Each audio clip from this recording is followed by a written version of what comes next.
하나님 말씀 받도록 하겠습니다. 열왕기상 15장 1절에서부터 5절까지 말씀 보도록 하겠습니다. 8절까지인데요, 시간 관계상 5절까지만 보도록 하겠습니다. 열왕기상 15장 1절에서부터 5절까지 말씀입니다. 다 같이 말씀 받도록 하겠습니다. 느바세 아들 여로보암 왕 18째 해에 아비암이 유다 왕이 되고 예루살렘에서 3년 동안 다스리니라.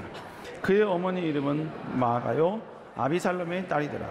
아비암이 그의 아버지가 이미 행한 모든 죄를 행하고 그의 마음이 그의 조상 다윗의 마음과 같이 아니하여 그의 하나님 여호와 앞에 온전하지 못하였으나 그의 하나님 여호와께서 다윗을 위하여 예루살렘을 그에게 등불을 주시되 그의 아들을 세워 뒤를 잇게 하사 예루살렘을 견고하게 하셨으니 이는 다윗이 옛사람 우리아의 일 외에는 평생의 여호와 보시기에 정직하게 행하고 자기에게 명령하신 모든 일을 어기지 아니하였습니다. 아멘. 우리 시간 호산나 찬양대 하나님께 찬양 드리도록 하겠습니다.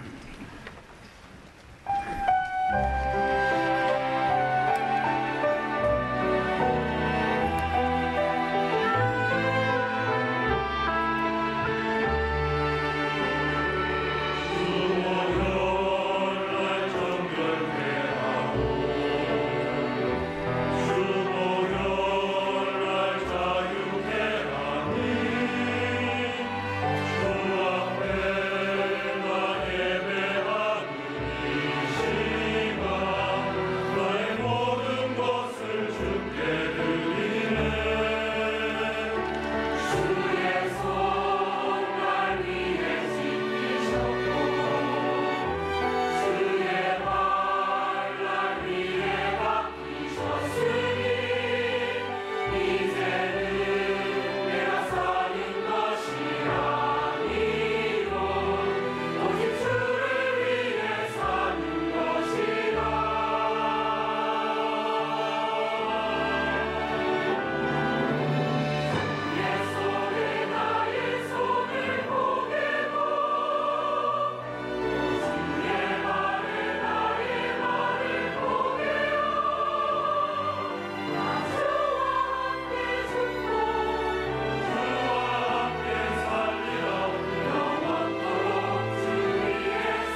아멘, 할렐루야. 그럼 잠시 광고 말씀드리겠습니다. 담임 목사님께서는 지난 화요일에 성대 수술을 하시고 성대 회복을 위한 쉼을 지금 갖고 계십니다. 담임 목사님께서 제가 알기로 거의 35년이 넘는 목회를 해오셨습니다. 그러나 그 목회 인생 가운데 아마 처음으로 이렇게 긴 쉼을 갖고 계신 것이 아닌가 이렇게 생각이 됩니다. 여러분, 원래 휴식은 새로운 도약을 위해서 약간 지친 육체를 이렇게 회복시키는 그런 의미가 있지요. 그러나 여러분, 담임 목사님께서는 이미 그 육신조차도 지칠 대로 지쳐 계셨고 또 그 지친 성대를 다시 회복하기 위해서 수술을 한 상황이십니다. 그래서 어찌 보면 목사님께서는 쉼이 아니라 요양이라는 말에 좀 가까울 정도의 그런 쉼을 좀 갖고 계십니다. 여러분, 그래도 담임 목사님께서는 이 육체의 혹사조차도 아랑곳하지 아니하시고 앞만 보고 달려가시는 우리 담임 목사님께 성대 수술을 통해 인생의 좀 하프 타임을 허락하신 것 같습니다. 담임 목사님의 성대 치료를 하시는 기간 동안에 육신의 건강과 회복의 역사가 있을 수 있도록 여러분 간절히 기도 부탁드리겠습니다. 열왕기상 1장 15장 1절에서 8절의 말씀을 가지고 태도가 그의 신앙을 말한다라는 제목을 가지고 여러분과 함께 말씀을 나누도록 하겠습니다. 우리는 이 세상을 살면서 수많은 행동을 하게 되지요. 그런데 그 행동이 때로는 행동 자체로 끝나기도 하지만 그 행동이 때로는 우리에게 어떤 메시지를 전달할 때가 있습니다. 우리가 잘 알고 있는 맹모 삼천지교, 그 뜻이 무엇이겠습니까? 맹자의 어머니는 자녀 맹자에게 좋은 환경을 노출시켜주기 위해서 3번 이사했다, 바로 이 말 아니겠습니까? 그녀의 행동은 우리에게 귀한 메시지를 전달해 주는 것입니다. 바로 자녀가 어떤 환경에 노출되느냐는 자녀 교육에 있어서 정말로 중요한 요소다라는 의미를 주는 것입니다. 그래서 여러분, 자녀 교육은 학교나 사회에 무조건 맡기는 것이 아니라 가장 많이 노출되는 가정에서부터 시작이 되어야만 하는 것이지요. 여러분, 그래서 가정에서 여러분 절대로 자녀들이 보는 앞에서 부부싸움을 해서는 안 됩니다. 어쩔 수 없이 싸워야 한다면 여러분 안방문을 걸어 잠그시고 이불을 뒤집어 쓰시고 여러분 노래를 크게 틀어놓으시고 여러분 그 이불 속 안에서 여러분 서로 아름다운 대화를 해야 될 것입니다. 여러분, 또 이런 모습이 있습니다. 여러분, 사람이 거짓말을 하게 되면요, 그 거짓말이 들킬까봐 그의 모든 행동에서 반응이 나오게 된다는 겁니다. 그래서 혈압 뿐만 아니라 호흡, 땀 분비량, 얼굴색, 심지어는 얼굴에 흐르는 전기 신호까지 바뀌게 된다고 합니다. 그래서 대화 도중에 상대방의 심장 박동이 갑자기 뛴다거나 말을 더듬다거나 손에서 땀이 난다, 여러분 그것은 우리에게 메시지를 전달해 주는 거예요. 나는 지금, 저 사람은 지금 거짓말을 하고 있구나, 모든 말을 다 믿어서는 안 되는구나. 이러한 몸이 주는 메시지, 그것을 여러분 감지해서 상대방의 진실 여부를 판단하는 것이 바로 거짓말 탐지기죠. 여러분, 오늘 집에 가셔서 배우자의 손을 잡고 서로 극히 눈을 바라보시면서 질문 하나만 해보시기 바랍니다. 당신 나한테 숨긴 거 뭐 있지? 여러분, 그때 잡은 손에서 땀이 감지된다거나 말을 더듬으면 여러분 100%입니다. 100% 비자금이 있습니다. 결국 뭐예요? 그의 행동이 무언가를 말해주고 있다는 것, 어떤 메시지를 전달해주고 있다는 것입니다. 여러분, 이건 성경도 마찬가지입니다. 성경에 기록된 모든 사람들, 그들로부터 나오게 된 모든 사건들은 그냥 우리에게 스토리로 그냥 이야기해주고 전달해주는 것으로 끝나지 않습니다. 하나님께서는 그것을 기록하게 하신 데에는 우리에게 아주 귀한 메시지를 전달하기 위함이었습니다. 그래서 성경은 이렇게 이야기하죠. 로마서 15장 4절 읽어보겠습니다. 시작. 무엇인지 전에 기록된 바는 우리로 하여금 인내로 또는 성경의 위로로 소망을 가지게 할, 이전에 기록된 모든 것들은 우리에게 교훈을 준다는 것입니다. 즉 성경에 등장하는 모든 인물들의 말, 고백, 삶, 그리고 심지어는 그의 실수는 우리에게 귀한 메시지를 주는 것이죠. 하나님을 어떻게 섬기는 것이 과연 하나님이 기뻐하시는 모습인가? 하나님이 그토록 원하시는 삶을 무엇인가? 그리고 하나님이 싫어하는 모습은 어떤 것인가? 우리에게 귀한 메시지를 전달해 주는 것입니다. 오늘 등장하는 본문의 주인공 아비암도 마찬가지입니다.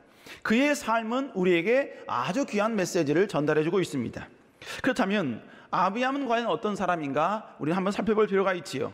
열왕기상 15장 2절은 아비암이 누구인지에 대해서 설명해 줍니다. 15장 1절 후반절에 보니까 아비암이 유다 왕이 되고 이렇게 이야기하죠. 아비암은 바로 남쪽 유다의 왕이었습니다. 그러면서 주님께서는, 하나님께서는 그가 통치했던 기간이 몇 년인지까지도 자세히 설명해 줍니다. 15장 2절 전반부에 보니까 예루살렘에서 3년 동안 다스렸다 이렇게 설명을 하고 계시지요. 그러면서 이렇게 설명을 하면서 중간에 계속해서 아비암에 대해 설명을 하면서 마지막 8절에서는 그냥 간단하게 아비야의 삶을 정리를 합니다. 우리 15장 8절 한번 읽어볼까요? 시작.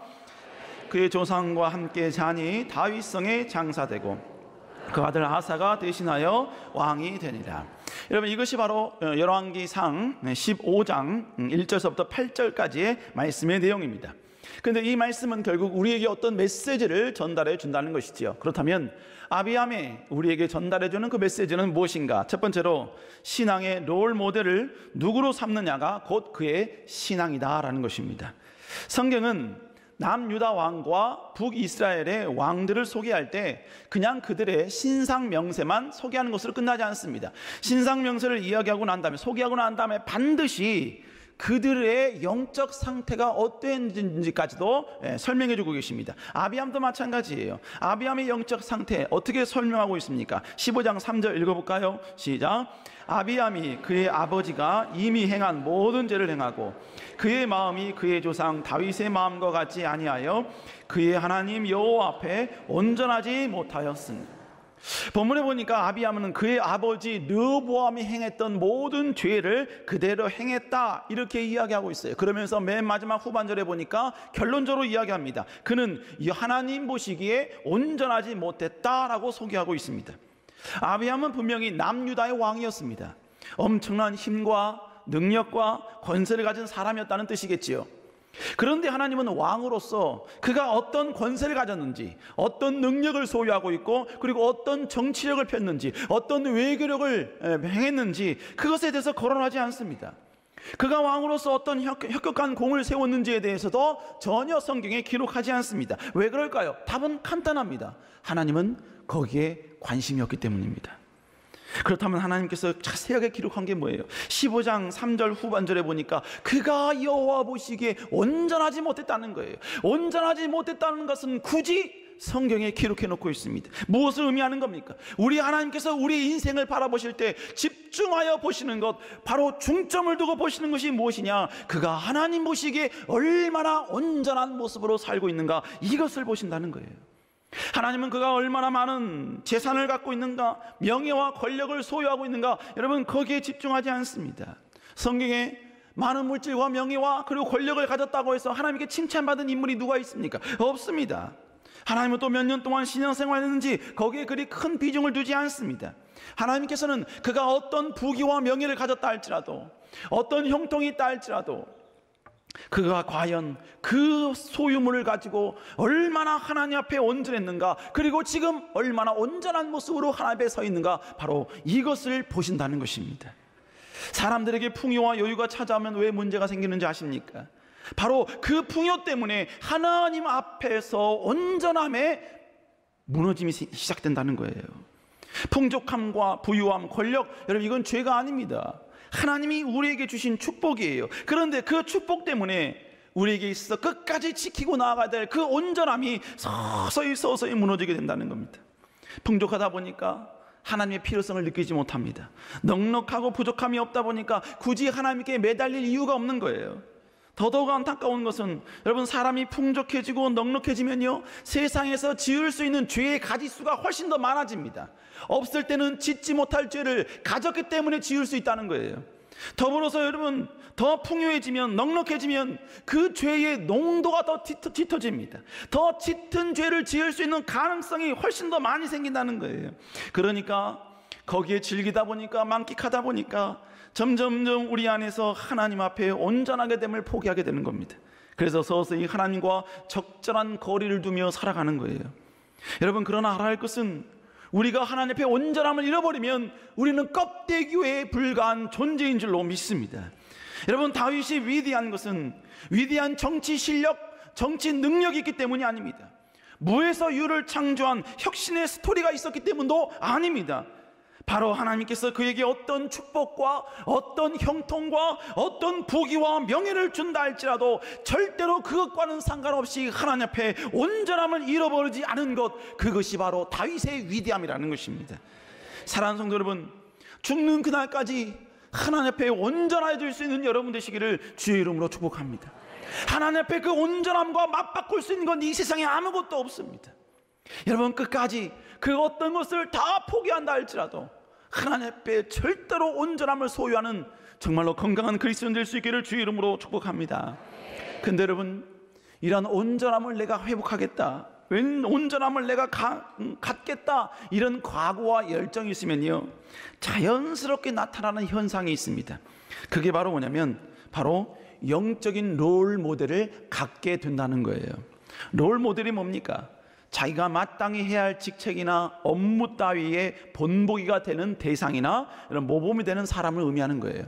내가 가야 될 길, 가야 할 길에 미리 앞서서 모든 사람에게 귀감이 되는 그런 행동을 하는 사람, 그 사람을 나의 삶의 지표로 바라보고 그 사람을 닮아가려고 노력하는 거예요. 이게 바로 롤 모델의 의미인 것입니다. 그런데 오늘 본문 아비암에 있어서 그의 문제점을 성경이 이렇게 이야기합니다. 우리 15장 3절 다시 한번 읽어볼까요? 시작. 그의 아버지와 이미 행한 모든 죄를 행하고 그의 마음이 같지 아니하여 그의 하나님 여호와 앞에 온전하지 못하였어. 본문에 보니까 아비암이 그의 아버지의 모든 죄를 행하고 다윗 같지 아니하였다라고 말씀하고 있습니다.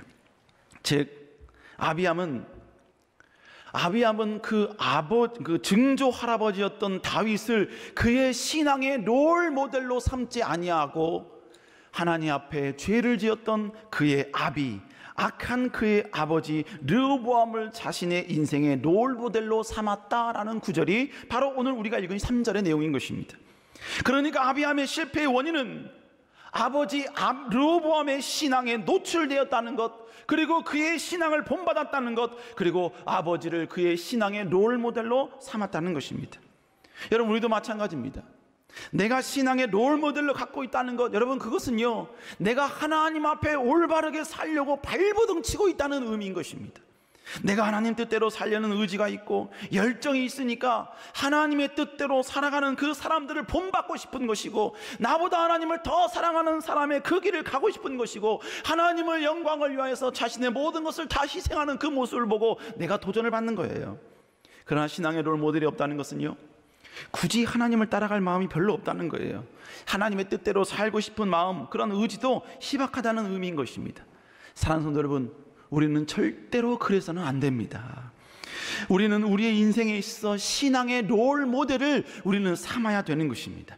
내 신앙에 조금이라도 도전이 되고 정말로 나보다 조금 더 하나님을 사랑하는 사람이 있다면 그의 지위, 고하와 나이를 초월하여서 우리는 본받아야 되는 거예요. 받아들이고 수용할 수 있어야 된다는 것입니다.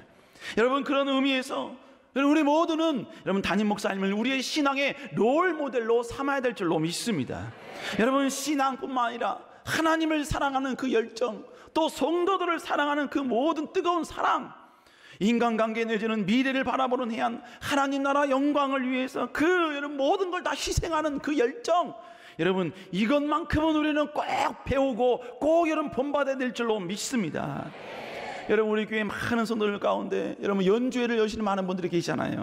여러분, 그때마다 담임 목사님께서는 꼭 참석하여서 격려하신 것을 봅니다.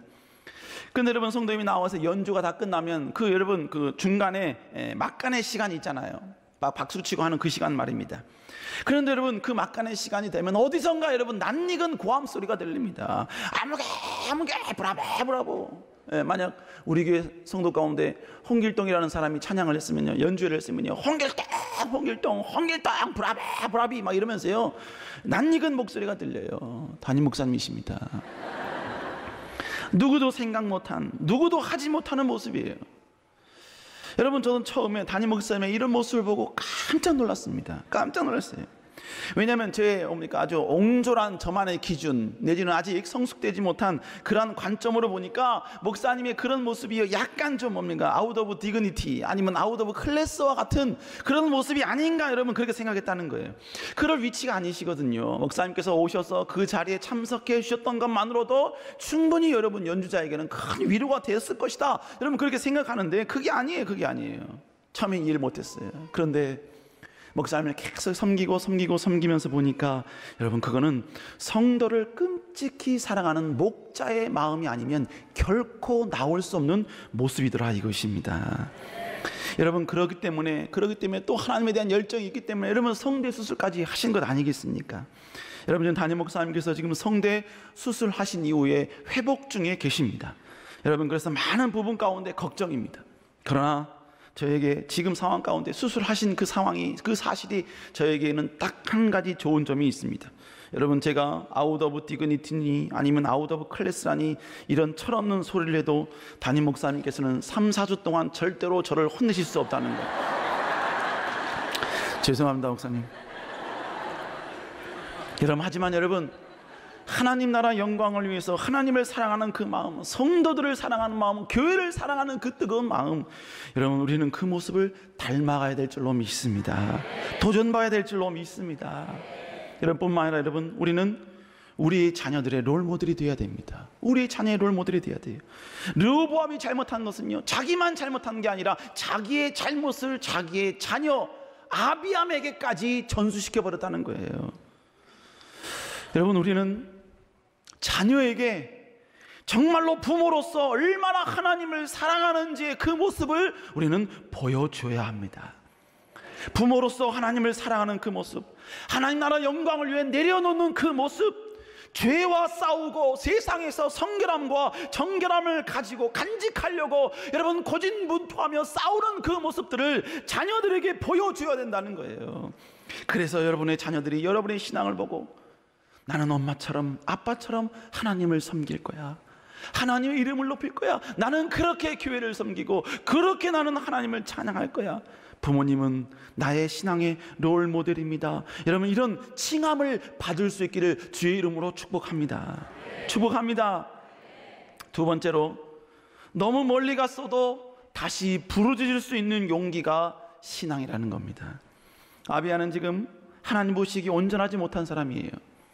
그렇게 영적인 상태가 바닥인 상황에서 아비암은 북쪽 이스라엘 왕이었던 여로보암과 전쟁을 해야만 했습니다. 이 상황이 역대하에 기록이 되어 있습니다. 북이스라엘과 전쟁을 임하는 아비암은 그리 좋은 상황이 아니었어요. 그리 좋은 상황이 아니었던 첫 번째 증거가 뭐냐, 군사력에서 비교해도 그는 열세였습니다. 역대하 13장 3절에 보니까 아비야의 군대와 그리고 그의 적군이었던 여로보암의 군대의 수를 자세하게 설명해 주고 있습니다. 역대하 13장 3절에 보니까 아비야가 데리고 왔던 군대의 수는 40만이었고 적군의 수는 80만이었다라고 이야기하고 있습니다. 여러분 그러니까 이 전쟁은 도저히 승산이 없는 전쟁입니다. 그냥 포기해야 돼요. 패할 수밖에 없는 상황입니다. 그런데 군사력만 열등했느냐? 그렇지 않습니다. 아비야는 여로보암에 비해서 병법에도 아주 문외한이었습니다. 아비야는 바보같이 앞만 보고 있었는데 이 여로보암은요, 그 아비야의 앞에 적군을 두었고 그 뒤편에도 복병의 군대를 숨겨놨다는 거예요. 그러니까 완전히 아비암을 지금 양쪽으로 지금 계속해서 압박을 가하고 있는 상황입니다. 그것이 13장 13절에 나와요. 여러분 게다가 아비야는 어떤 존재입니까? 하나님 보시기에 그는 정직한 왕이 아니거든요.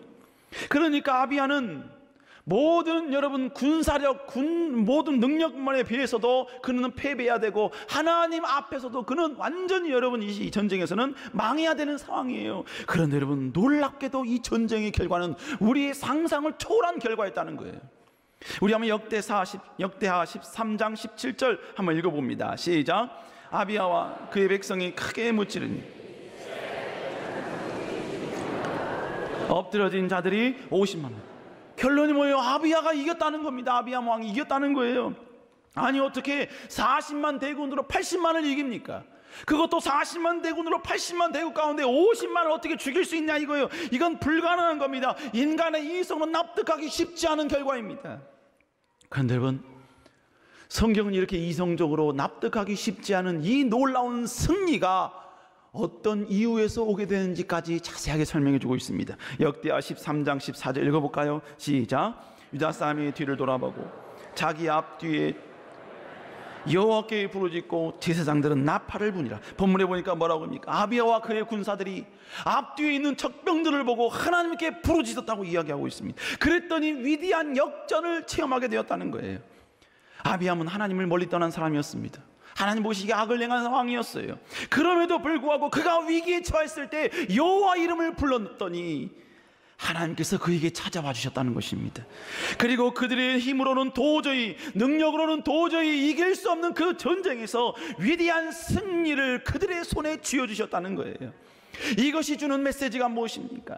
하나님 앞에 악을 행하는 왕이라 할지라도, 그가 너무 멀리 하나님으로부터 떠난 사람이라 할지라도 다시 하나님께 엎드려 무릎 꿇고 여호와 이름을 부르짖는다면 하나님은 절대로 그를 부인하지 않고 싫어버리지 아니하시고 찾아와 주시는 분이라는 것입니다.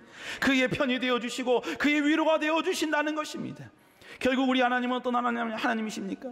내가 하나님을 떠나 죄가 주는 쾌락 속에서 허우적대는 삶을 살았어요. 세상에서의 그 6일 동안 전혀 하나님을 생각하지 아니하고 부르지도 아니하고 매달리지도 않고 기도하지도 않고 내 인생 가운데 하나님은 전혀 도움이 될 수 없다. 여러분, 그러한 신앙의 밑바닥 속에 자기의 힘과 내 능력과 내 노력과 내 인맥으로 내 삶을 살아야 된다. 여러분, 그러면서 여러분 오직 내 힘만 의지하며 살아왔어요. 그러다 보니까 하나님과 거리가 멀어졌습니다. 내가 너무 멀리 여러분 떠나왔어요. 여러분, 그럴지라도 하나님과 너무 멀리 떨어진 바로 그 자리에서 몸을 돌이켜 여호와의 이름을 부르며 엎드린다면 우리 하나님은 다시 우리에게 찾아와 위로해 주시고 안아주시는 분이라는 것입니다. 그래서 우리 하나님께서는 우리에게 이렇게 말씀합니다. 이사야 41장 9절입니다. 내가 땅끝에서부터 너를 붙들며 땅 모퉁이에서부터 너를 부르고 내게 이르기를 너는 나의 종이라 내가 너를 택하여 싫어하여 버리지 아니하였다 하였노라. 하나님은 우리를 절대로 싫어버리지 아니하시겠다고 약속하고 있는 것입니다.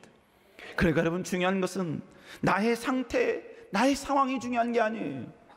내가 하나님 앞에 치명적인 실수를 했느냐 안 했느냐, 하나님 앞에 긍휼을 얻을 수 있는 행동을 했느냐 안 했느냐, 지금 나의 상황이 좋은 상황이냐 최악의 상황이냐, 여러분 그게 중요한 게 아닙니다. 가장 중요한 것은 어떤 상황, 어떤 조건이 있다 할지라도 하나님 앞에 엎드릴 수 있는 용기, 다시 하나님께 의지하여 하나님 앞에 여러분이 무릎 꿇을 수 있는 그 무릎, 바로 그것이 중요하다는 것입니다.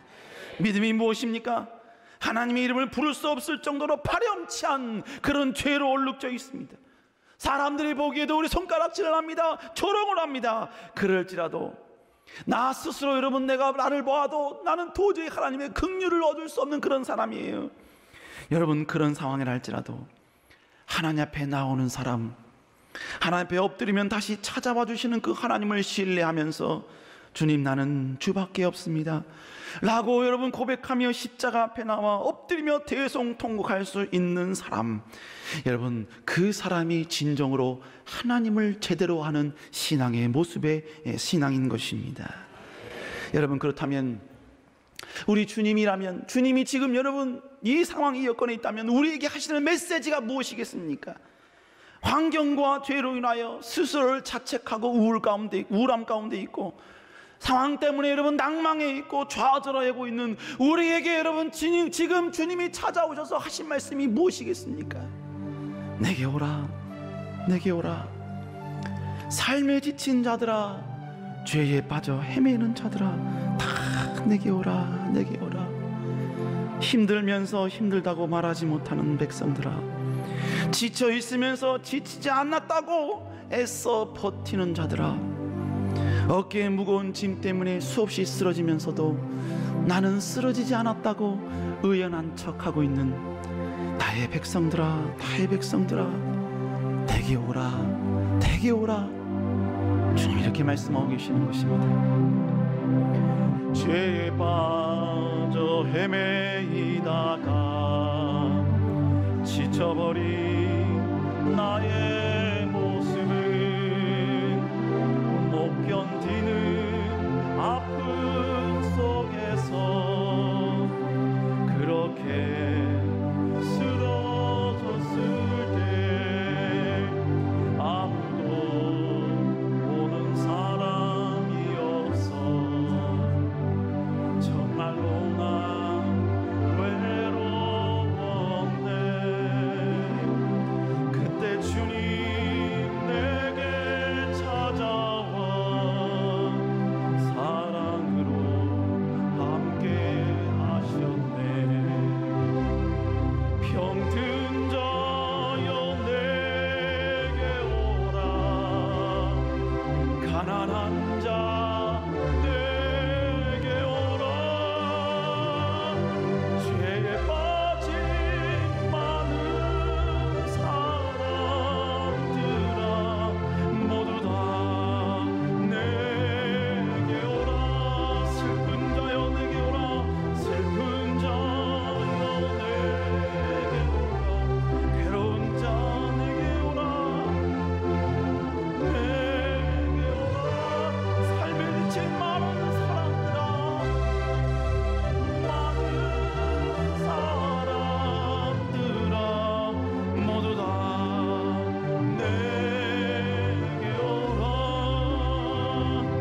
사랑하는 성도 여러분, 우리 하나님은 지금도 이러한 심정으로 우리에게 찾아와 주시는 분인 줄로 믿습니다. 여러분, 그러므로 더 주 앞에 나아갈 수 있는 여러분 되시기를 주의 이름으로 축복합니다. 세 번째로, 과거에 내게 역사하셨던 하나님의 기적을 기억하는 것이 신앙이라는 것입니다. 지금 아비야는요 놀라운 기적을 체험했습니다. 40만의 군사를 가지고 자신을 포위한 80만의 대군을 이겼어요. 그것도 자신의 능력과는 무관하게 하나님께 부르짖음을 통하여 하나님이 모든 일을 다 해주셨습니다. 그렇다면 아비야은요 이 전쟁에 있었던 이 놀라운 기적 같은 사건을 절대로 잃어버려서는 안 되었습니다. 그는 평생 이 놀라운 기적과 역전을 기억하면서 살아가야만 했어요. 그래서 그의 신앙이 흔들릴 때, 주의 앞에서 여러분 갈등할 때, 그가 하나님을 떠나려는 그러한 여러분 상황에 처했을 때 이 놀라운 기적을 다시 기억하며 하나님께 엎드려야 했고 하나님을 부르짖어야 했고 하나님 앞에 나아가야만 했다는 것입니다. 이 기적을 기억하며 하나님께 나아가는 도구로 삼아야 했다는 거예요. 그런데 아비야는 그렇게 하지 않았습니다. 이 놀라운 기적을 잃어버렸어요. 기억하려는 의지조차도 없었습니다. 그러다 보니까 이 놀라운 하나님의 손길을 기억하지 못하니까 그는 자기가 행하고 싶은 대로, 즐기고 싶은 대로, 누리고 싶은 대로 마음대로 행한 결과 하나님 앞에 악한 왕이라는 칭함을 받게 되었다는 겁니다. 사랑하는 성도 여러분, 우리의 인생을 살아오면서 하나님께서 우리의 과거의 역사 가운데, 우리 인생 가운데 개입하시고 찾아오신 흔적들이 다 있을 것입니다. 여러분, 우리는 과거에 우리에게 역사하신 그 하나님의 손길을 기억해야 합니다. 그것을 기억하지 못하면 우리는 하나님으로부터 멀어지게 되는 거예요. 현실을 다시 한번 여러분 하나님께 원망하며 좌절하게 되는 것입니다. 광야 40년의 방황을 했던 이스라엘 백성들의 문제점이 뭔지 아십니까? 과거에 홍해를 가르셨던 그 하나님, 10가지의 기적을 일으켰었던 그 하나님, 인간의 그 어떤 이성으로도 할 수 없는 출애굽의 위대한 역사를 이루셨던 그 하나님, 그리고 지금 구름 기둥과 불 기둥으로 인도하셨고 인도하시며 인도하실 그 하나님, 그 하나님을 그들이 망각했다는 것이 문제였다는 거예요. 여러분, 그래서 하나님은 과거에 역사하신 하나님의 그 놀라운 기적을 기억하지 못하는 그들에게 어떤 말씀합니까? 민수기 14장 11절 한번 읽어봅니다. 시작. 여호와께서 모세에게 이르기를 이 백성이 어느 때까지 나를 멸시하냐? 내가 그들 중에 많은 이적을 행하였으나 어느 때까지 나를 믿지 않느냐? 내가 그들 중에 많은 이적을 행해왔다는 거예요. 지금까지 행해왔다는 겁니다. 그런데 왜 그 과거에 역사하신 하나님을 신뢰하지 못하느냐 이겁니다. 그렇기 때문에 그들에게 대해서 하나님이 이렇게 말씀합니다. 민수기 14장 22절 23절입니다. 시작. 내 영광과 애굽과 광야에 행한 내 이적을 보고도 이같이 10번이나 나를 시험하고 내 목소리를 청종하지 아니한 그 사람들은 내가 그들의 조상에게 맹세한 땅을 결단코 보지 못할 것이요 또 나를 멸시하는 사람은 한 사람도 그것을 보지 못하리라. 과거에 역사하신 하나님, 과거에 찾아오시고 기적을 행하셨던 그 하나님, 그 하나님을 기억하지 못하고 그 현실 앞에서 좌절하고 하나님을 불평하고 원망하는 그 사람들, 그 백성들에게는 절대로 하나님이 약속하신 가나안 땅을 허락해 줄 수 없다는 겁니다.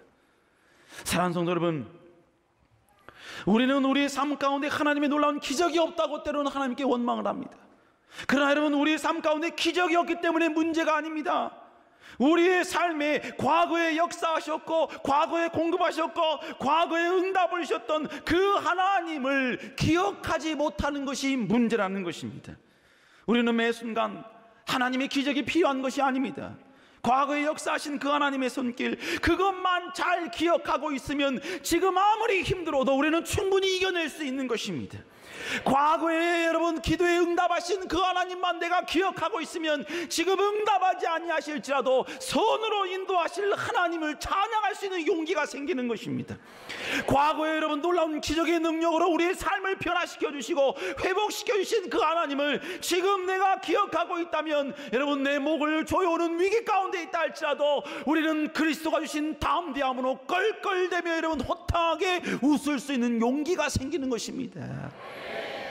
여러분, 결국 중요한 게 뭐예요? 과거에 우리 삶 가운데 역사하신 하나님에 대한 기억입니다.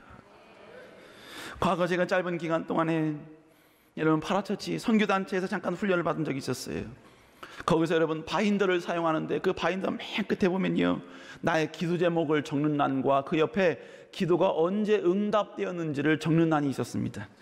여러분, 기도 응답을 적는 란이 여러분 시간이 가면 갈수록 많아지죠. 그리고 응답받은 날은 여러분 기록이 안 돼요.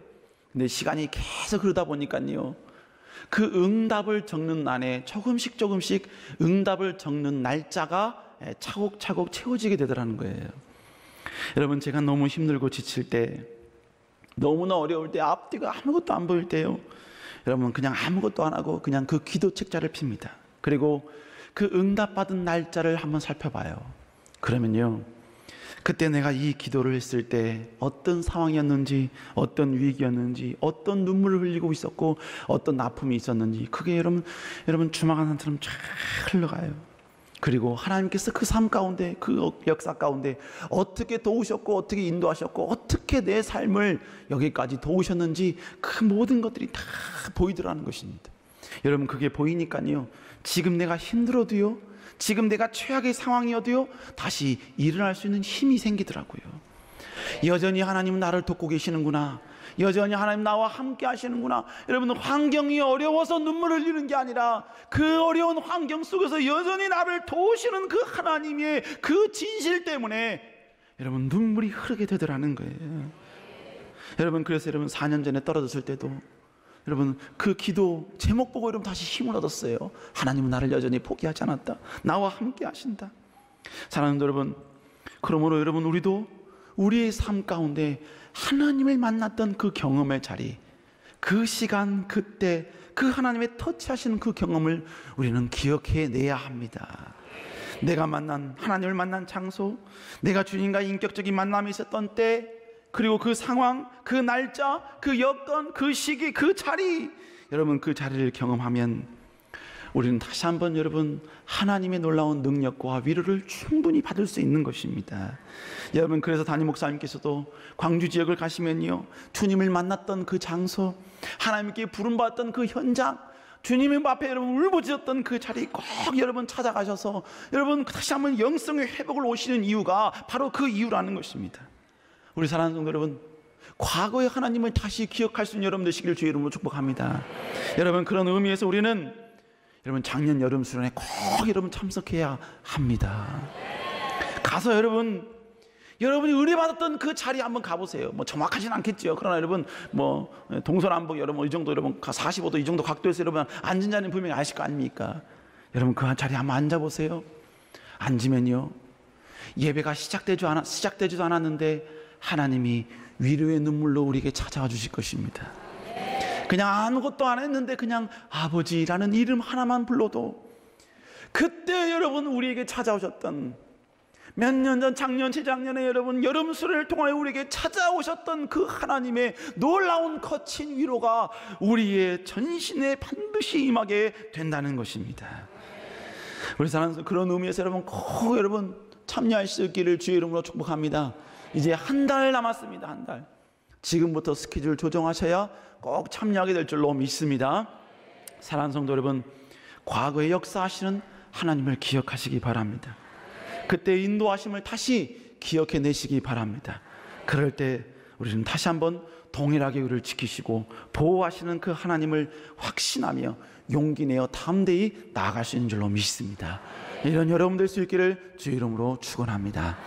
사랑해 주님, 감사합니다. 주님으로부터 멀리 떠난 우리를 여전히 사랑하사 무릎 꿇을 때 찾아와 주시고, 그리고 앞뒤 좌우로 우겨싸임을 당하여도 하나님께 매달릴 때 하나님이 다시 오셔서 위로해 주신 주님, 이 시간 환경 때문에 하나님의 그 이름을 기억하지 못한 우리들 다시 과거의 역사하신 그 하나님을 기억하며 현재에 다시 한번 강함과 담대함으로 나아가는 저희들 되게 하여 주시옵소서. 더불어 주님, 아버지여, 더욱더 아버지여, 하나님을 사랑하는 귀한 목사님처럼 우리도 그토록 하나님을 사랑하며 나아가는 저희들 되게 하여 주시옵소서. 함께할 줄 믿사옵고 살아계신 예수님 이름으로 간절히 기도드렸사옵나이다. 아멘.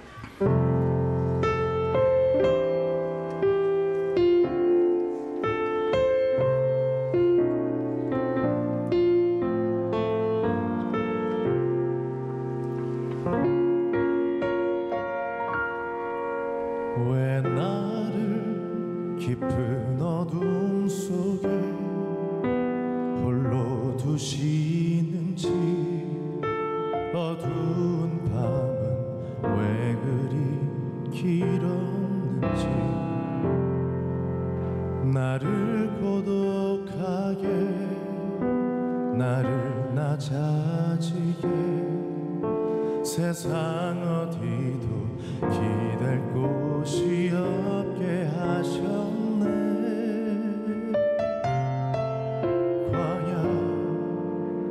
광야에 서 있네.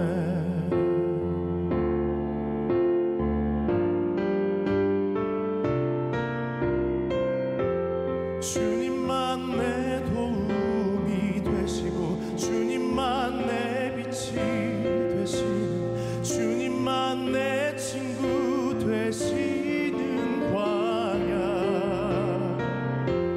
주님 손 놓고는 단 하루도 살 수 없는 곳,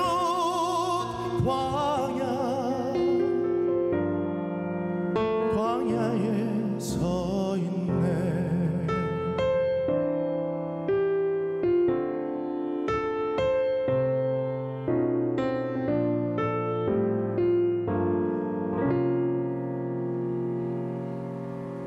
왜 나를 깊은 어둠 속에 홀로 두시는지, 어두운 밤은 왜 그리 길었는지,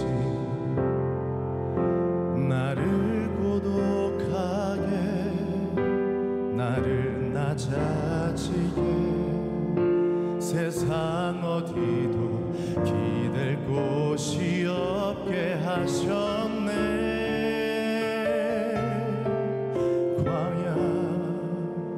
광야에 서 있네.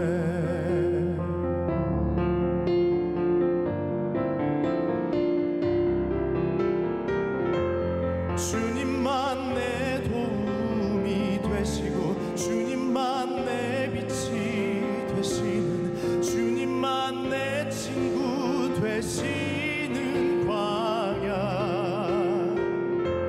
주님 손 놓고는 단 하루도 살 수 없는 곳, 광야.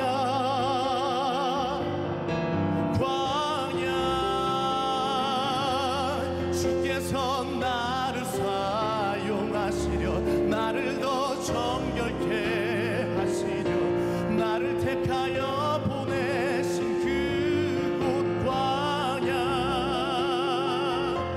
성령이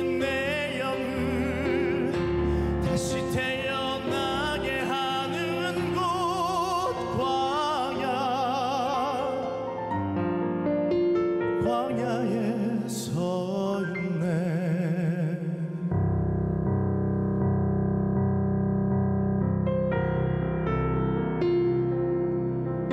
내 자가 산산이 깨지고 높아지려 했던 내 꿈도 주님 앞에 내어놓고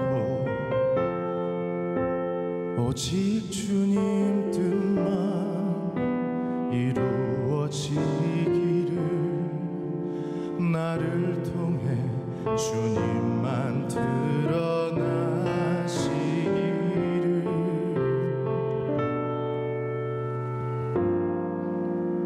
광야를 지나며